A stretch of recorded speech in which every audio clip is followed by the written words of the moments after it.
Hello guys welcome back to my channel. आशा करी तुम्हारा सबाई खूब भालो आछो सुस्थ आछो। अनेक दिन पर भिडियो शूट करछिलाम और भिडियो दिच्छिओ अनेक दिन पर, एडिटिंगও अनेक दिन पर करछि कारण आमी असुस्थ छिलाम, आमार मेये असुस्थ छिलो। तारपरे शशुर मशाई खूब असुस्थ हये पड़लेन, ग्राम थेके एखाने निये आसा हयेछे देखतेई पाচ্ছো।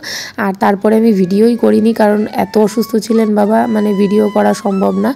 खूबই মানে আমরা সবাই খুব টেনশনের মধ্যে ছিলাম।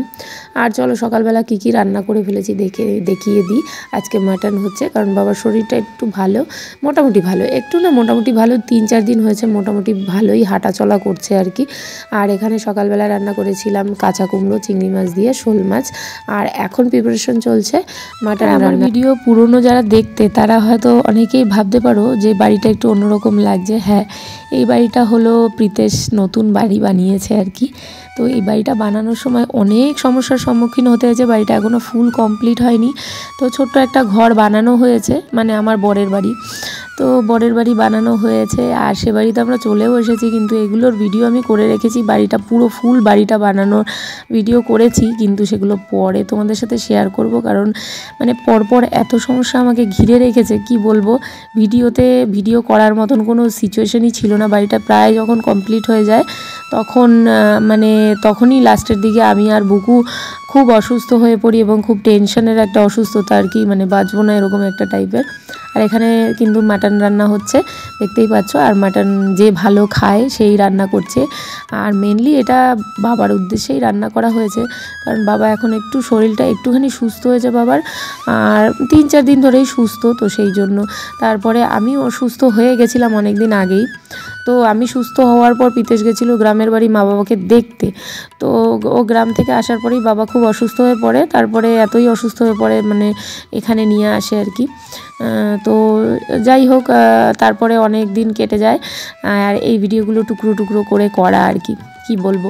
আর এই যে মাটন যে ভালো মানে যে আর কি রান্না করছিল সেই রান্না করছে। আমি বুকুকে স্কুল থেকে আনতে যাচ্ছি আর সেই সময় একটু ভাবলাম ভিডিও শ্যুট করি। আর স্কুল থেকে চলে এসেছি আর নতুন বাড়ি নতুন জিনিসপত্র তো একটু একটু কেনা হচ্ছিল। বাবা অসুস্থ না হলে এটা অনেক দিন আগেই কেনা হয়ে গেছিলো, বাবা অসুস্থ হওয়ার আগেই। তারপরে ডেলিভারি আর কি হচ্ছিল না একটা সমস্যার জন্য। তারপরে ডেলিভারি হওয়ার পরে টেকনিশিয়ান এসে অনেক দিন পরে, কারণ আমাদের এটা হলো ওয়াশিং মেশিন, তো জলের লাইন বানাতে হয়েছিল কারণ জলের লাইন যেখানে ছিল সেখানে হবে না। তো সেই জন্যই আর কি টেকনিশিয়ান দেরি করে এসছে।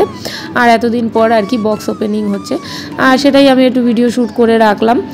মানে কি বলবো আর কি, কত কিছু যে ঘটে যাচ্ছে জীবনে কি বলবো, কিছু করতে পারছি না। আর হয়তো আমারও একটু ব্যর্থতা আছে, আমিও মানে সমস্যা তো চলতেই থাকবে। এই সমস্যার মধ্যে দিয়েও কাজ করাটাই হলো মানে সমস্যার মধ্যে কাজ করাটাই হলো গেইনার আর কি, তাকে গেইনার বলে। কিন্তু আমি সেটা না, আমি লুজার হয়ে গেছি। মানে ভীষণ আর কি সমস্যার মধ্যে আছি কি বলবো। বুকুর পরীক্ষাও চলছিল। তারপরে আর কি এই সমস্ত মিলিয়ে মিশিয়ে আমি তারপরে আমার নেটও ভরা ছিল না আর কি, এত আর কি সমস্যার মধ্যে ছিলাম, এখনও আছি সমস্যার মধ্যে। তো তারপরে ভাবলাম যে না, সমস্যা তো চলতেই থাকবে কারণ কিছু কিছু মানুষের লাইফ থাকে সমস্যা ছাড়া থাকে না। তো সেই সমস্যাটাকেই এনজয় করতে হবে এখন আমি যা দেখতে পাচ্ছি, আর সেইটাই ডিসিশান নিয়ে নিলাম। কিন্তু জানি না রেগুলার ভিডিও দিতে পারবো কি না। তো এই যে এটা ছিল পরের দিন সকালবেলা। তো পরের দিন যেদিন আর কি ভিডিও করেছি মাটন রান্না হয়েছে তার 2-3 দিন পরে একটু বৃষ্টি হয়ে ঠান্ডা পড়েছিল। তো ওই ঠান্ডাটাই বাবার আবার ঠান্ডা লেগে যায়, তো শরীরটা একটু খারাপ করে। তো শরীর খারাপ করে ঠিক আছে, ওষুধ চলছিল, ডাক্তারও দেখানো হচ্ছিল। তো বাবার তো শ্বাসের প্রবলেম আর কি, বাবা শ্বাসের রুগী, তো সেই জন্য শ্বাসকষ্ট হয় আর কি ঠান্ডা লাগলে। তো সেই এটা ছিল বিকেলবেলা, বাবা বললাম না হাঁটা চলা করতে পারছিল বেশ ভালো।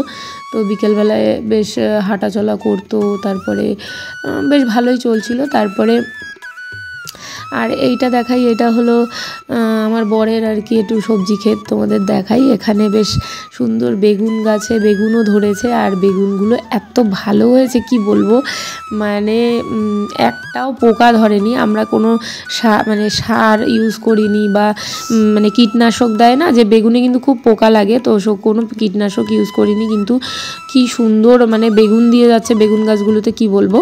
মানে ছোটোখাটো সবজি ক্ষেত, মানে সবজি ক্ষেতটা এখনও ঠিকঠাক মতন মানে তৈরিও করা হয়নি, কারণ এখানে মাটি ফেলতে হবে, এটা একটা মানে জলা জায়গা আর কি।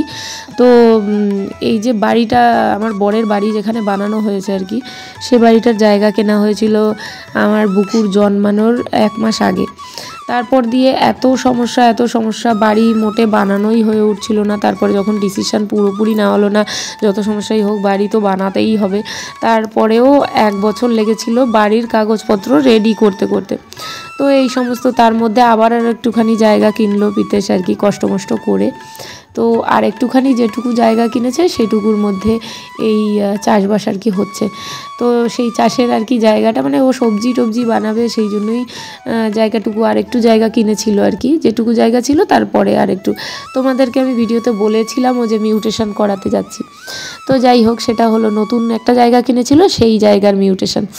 আর এমনি যেখানে বাড়ি তৈরি হয়েছে সেই জায়গাটা অনেক দিন আগেই কেনা হয়ে গেছিলো, কিন্তু আর কি বিভিন্ন কারণের জন্য মানে আমার অসুস্থতা, বুকুর অসুস্থতা, মানে বুকু হওয়ার পর দিয়ে বুকু একবার অসুস্থ হয়, আমি একবার অসুস্থ হই, এরকম টাইপের চলছিল আর কি।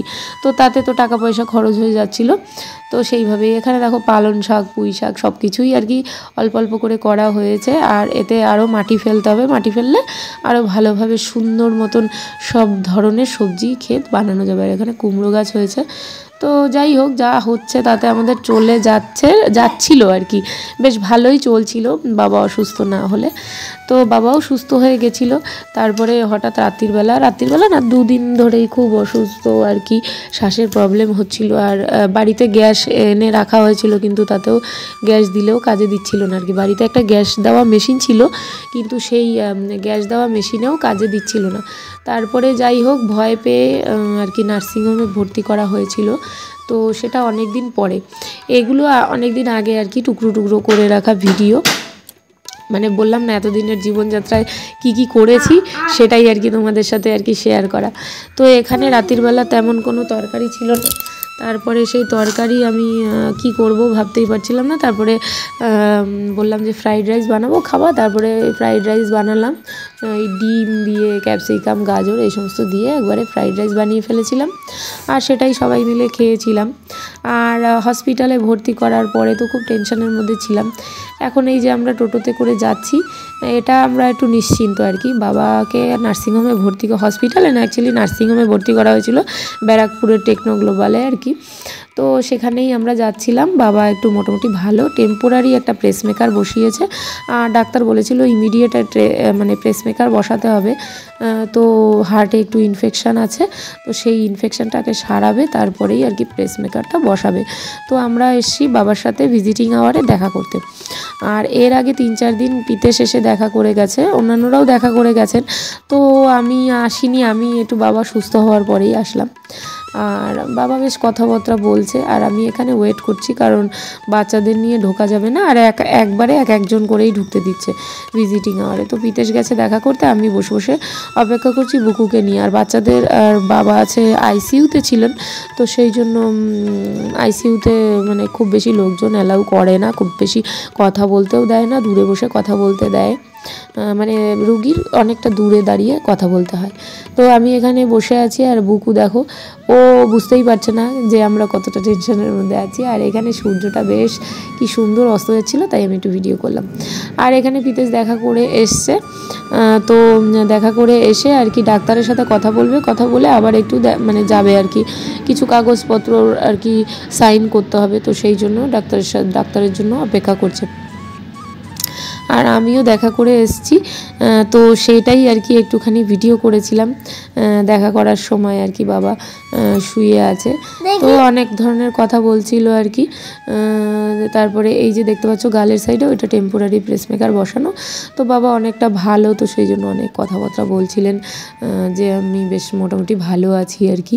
আর এখানে এরা খুব আমার ভালো শুশ্রূষা করছে, তো শুনে বেশ ভালো লাগছিলো। আর এটা অনেক দিন আগেই বলেছিলেন পিতেশ যখন দেখা করতে গেল ভর্তি করার পরের দিন, কারণ নার্সিংহোমে ভর্তি করার পর সবাই খুব টেনশনে ছিল যে কি না কি হয়, কি না কি, মানে বাবার বয়স হলো 86 বছর বয়স। তো 86 বছর বয়সে কোনো কিছু সাপোর্ট করবে কিনা, কারণ পার্সোনাল ডাক্তার অনেক দেখানো হয়েছিল আর কি, এমনি বাইরে ভিজিট দিয়ে যে ডাক্তার দেখায়, তো সেই সমস্ত ডাক্তারই বলেছিলেন যে যেহেতু অনেক বয়স হয়ে গেছে তো সেই জন্য এখন যে কোনো ধরনের অপারেশন বা কোনো কিছুই তেমন শরীরে হয়তো সাপোর্ট নাও করতে পারে, ওষুধ খেয়ে যতদিন ভালো থাকে। তারপরে যাই হোক আর একটা ডাক্তার দেখানো হলো, সে বললেন যে ইমিডিয়েট পেসমেকার বসাতে হবে। তো আমাদের মানে বাবাকে দেখে আমরা বাইরে না, এটা মানে ইসের ভিতরেই, নার্সিংহোমের ভিতরেই, তো আমরা অপেক্ষা করছিলাম। খুব মাথা যন্ত্রণা করছিল, তাই আমরা একটু এই মানে নার্সিংহোমের ভিতরেই আর কি কফি শপ আছে, তো কফি খেয়ে নিলাম আর দেখা করে বাড়ি চলে যাচ্ছি। তো চলো দেখা হচ্ছে নেক্সট ভিডিওতে।